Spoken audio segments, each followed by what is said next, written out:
Hi, everyone. This is Lynn Bouthillier from lynnbouthillier.com.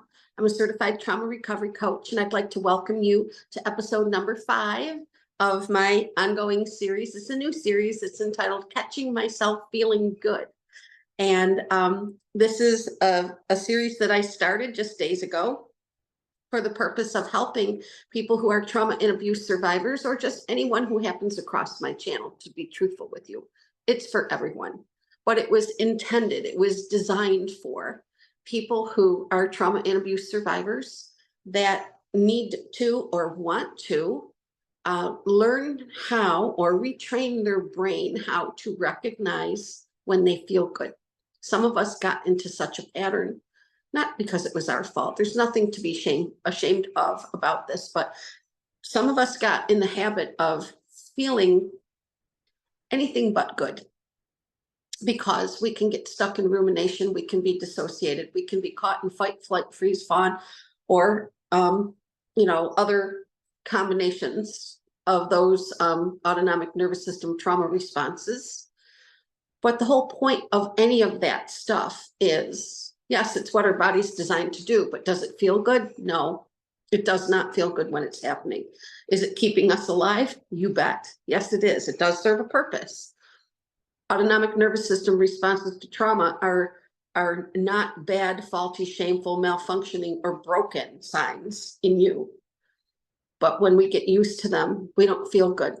And then when it happens so often that we have forgotten what it feels like, many of us have said out loud, I just don't even remember what it feels like to feel good anymore.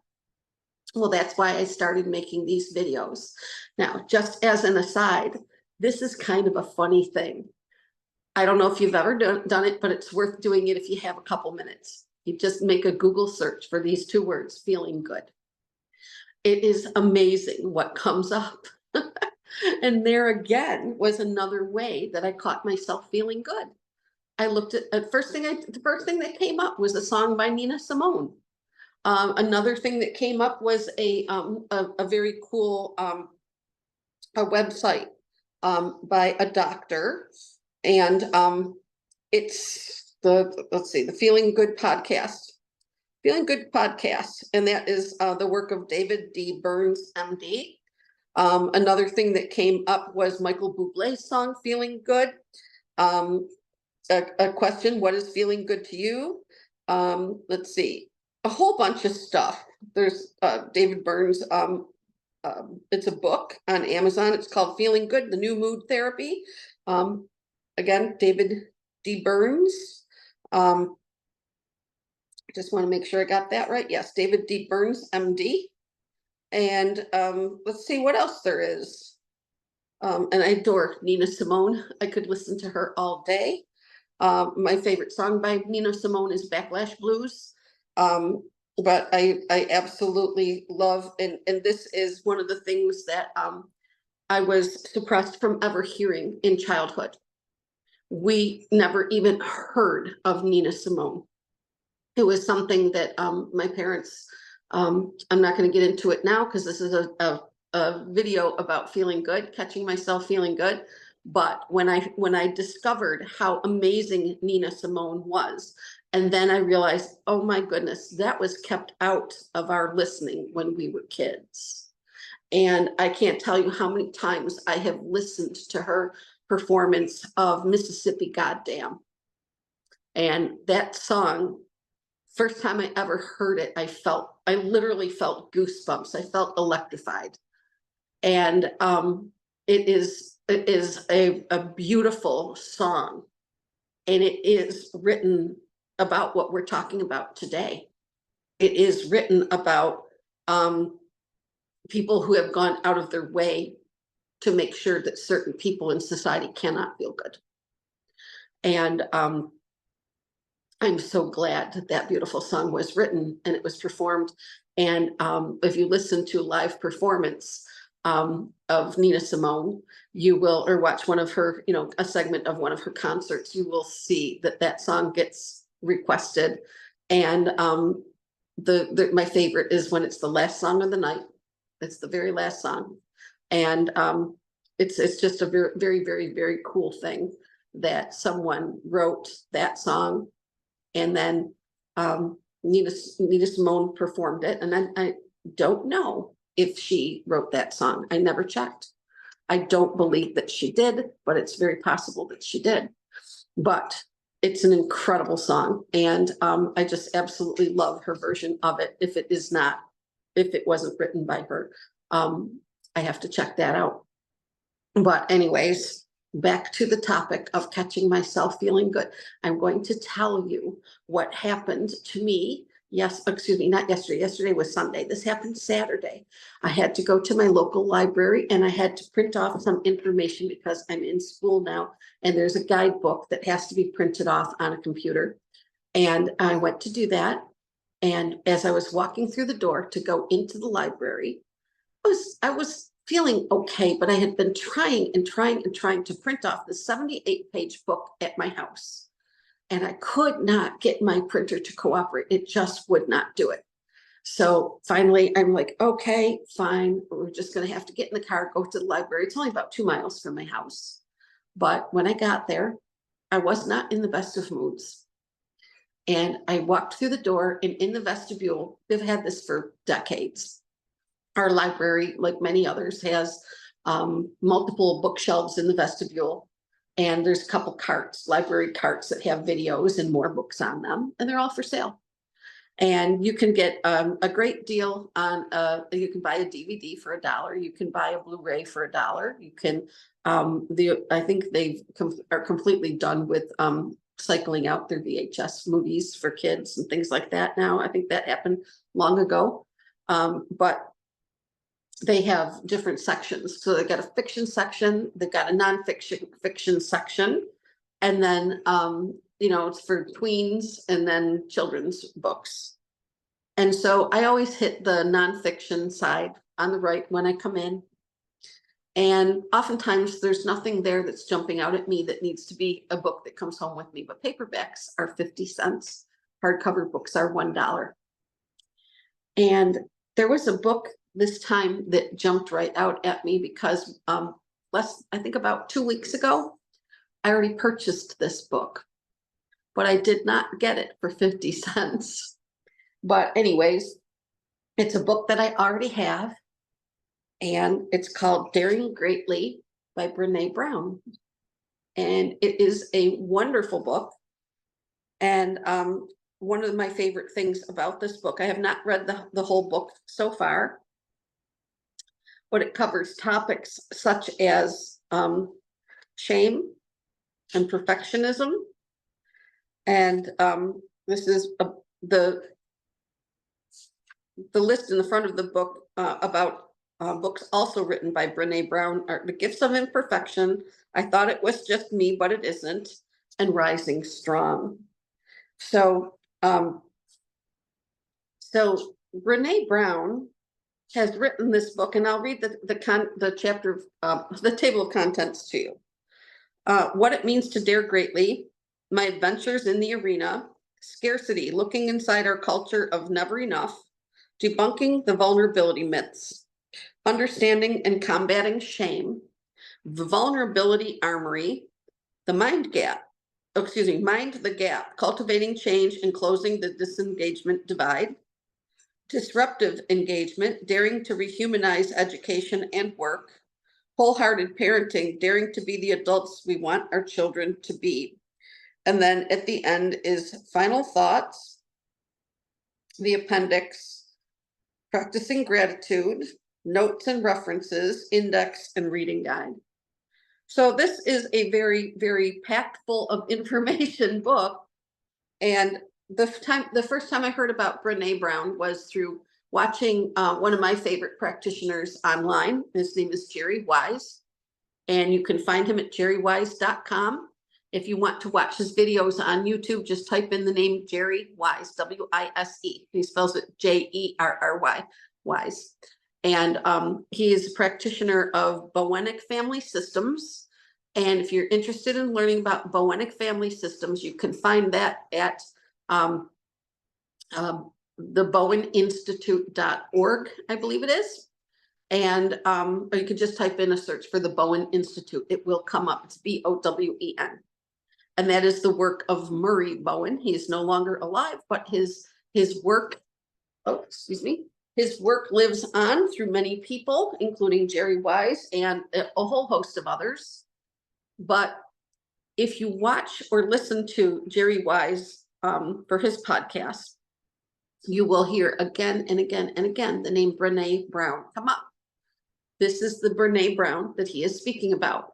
And Jerry often in his podcast will name books and authors that he highly recommends. And one of them is Bernay Brown. There's several others that are on my bookshelf behind me, but I will make time for those in another video another time. But I wanted to share this with you because what was it about this that made me feel good? If I already have that book on my shelf and it's been there for a couple of weeks, I still have not read the book. I've only gone through and read little bits and pieces of the book. Like I absolutely love, can't stress enough to you how much I love to learn about the feeling. It's a core feeling. We have 8 core feelings. Some people say 6, some people say 9, but I believe there are 8. And I'm cool with the other numbers. That's okay. I wouldn't argue with anybody about that. But shame is a core emotion. Core emotions, let's see if I can even name all of them. There's sadness, interest, joy, shame, anger. Oh my goodness. I'm stuck. I'll have to go and check what are the others. I should know that, but I'm blanking on 2 of them right now. But what I'm saying to you is, if we have an interest in learning about shame, shame is a core emotion, and we do have lots of resources in the world that will help us to heal our shame. What happens when we heal our shame? We begin to feel good. It's a huge part of feeling good. It's a huge, massive part of trauma recovery, is to heal our shame. Shame is like a wound. It's not just an emotion, but also is processed in the body like a wound. And it's the only one of the core emotions, or actually the only one of our emotions, that is not something that we can use a little bit of alchemy and make it into something wonderful. With other emotions that we don't like, we can upgrade them, we can trade them, we can morph them a little bit into something that we like and feel more comfortable with, something that feels better. Shame is an emotion that is not easy to do that with, and it really is truly sitting like a wound inside of us. And therefore, how do we heal shame? Well, when we use the word heal, that implies it's a wound. And so we need to not just get rid of it. We don't need to just process it away, but we need to heal shame. And that means we take it apart on the table. We understand what shame is. So a book like this goes a huge, long way in helping us to understand shame, and then helps us to process it and helps us to heal it. And so, there aren't books out in the world that are entitled things like Getting Rid of Shame. They all have the same language: healing shame. Why? Because it is like a wound. And when we heal that wound, then we are back to feeling good. And so none of us came onto the planet that we didn't come onto the planet and suddenly just be a shame blob laying there, in a little baby bed in the hospital or wherever we were born. We didn't just come out as a shame blob. We came out as a human being who did not know shame yet. We picked it up along the way. And we went from feeling really good. Many of us felt really good until somebody decided to start shoveling in the shame, telling us that we should be ashamed of ourselves, that we were somehow not enough, and that somehow we didn't measure up, and that we weren't smart enough, tall enough, thin enough, bad enough, bright enough. We weren't sexy enough. We weren't funny enough. We weren't loving enough. We weren't productive enough. We weren't marriageable enough. We weren't we just weren't good at anything. We weren't good at our job. We weren't able to learn enough. We weren't able to make our parents proud enough. We weren't able to do enough of anything that anybody wanted from us. And what began to come in, like a rising tide, is shame. And so part of our feeling good, getting back to feeling good, is to understand that we can release our shame. And so when I walked into that library, and I wasn't feeling so great at the time because I'd had a really difficult time at home trying to get my 78-page book printed for school. And I walked through the door, and my first class, I've been doing this for about 20 years, go into the library, turn immediately to the right, and wonder, is there anything on that shelf for me? And this time, as soon as I saw the spine, I saw this, it was, in between a bunch of books, and it said Daring Greatly, Bernay Brown. And I pulled it out, and I just thumbed through it, and I'm just going, this is the most wonderful thing. I already have this book at home, but if I buy this for 50 cents, and I would have paid dollars for it if the sign was on it, I would have done that. But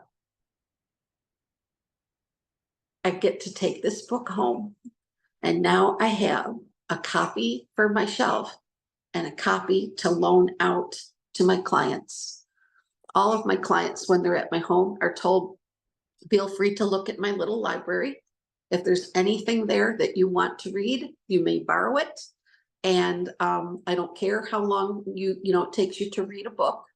But if you decide that the book isn't for you and it's just sitting there unused at your home, please bring it back to me, or mail it back to me, or bring it to a session. But I would like to have it back because it has use value for me and for other people who are trauma and abuse survivors that are in recovery. And so now what I have is a copy of a book that I can loan out. And it feels really good to know that for only 2 orders, I get to do that. And that just makes me feel really good. I really, really appreciate that this thing happened. This book was on the shelf. Somebody donated it. It has a little bit of writing in it. Somebody put their, notes. It's a little bit dog-eared and things like that. But you know what? That's okay. To me, that doesn't mean a book is ruined. And the person who actually wrote inside the book had very pleasant handwriting.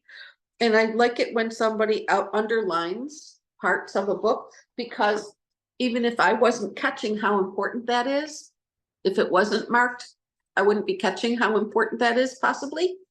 But when somebody else marked it, it makes me pause on that spot and go, oh, okay. This was so important that they had to underline it or they had to highlight it. And so it makes me linger there a little bit longer on that thought that's in the book, and process it a little bit more completely. So this has been episode number 5 of Catching Myself Feeling Good. And I'm really glad that you were here with me for this. If you're on your journey, if you're on your path and you are seeking ways to feel good, keep coming back here. Every time you scroll through the list of videos for my channel, every single one where you see that I'm wearing my yellow shirts and I have on gold jewelry, that's a symbol that you can look at that shows you that's a video. It's one of Lynn's other videos where she's only speaking about ways that we can catch ourselves feeling good and why it matters. It matters to our nervous system. It is helping to rewire our nervous system, rewiring our brain so that our brain now recognizes much more easily, hey, I'm feeling good. Excuse me, I just laughed. I feel happy. I feel like things are going okay for me right now. And if it's elusive for you, keep doing it. Keep doing it. It'll become a much, much more noticeable part of your day on a daily basis. It's like priming a pump, and we can all do it. So I'm really glad that you're here. I appreciate you so much. If you have not done it already, please like, subscribe, share, put comments in the comment section, hit the notification bell. And when I say share, I mean share it on any platform that you want to, anywhere. That helps my channel to grow. It helps my little community of trauma and abuse survivors to have more resource. And I really appreciate it. So thank you so much. So I'm only 2 subscribers away from 900 subscribers. If you haven't subscribed, please subscribe. Please hit the subscribe button. It would mean the world to me. Thank you so much, everyone. I'll see you in the next video. Have the best day. Bye-bye.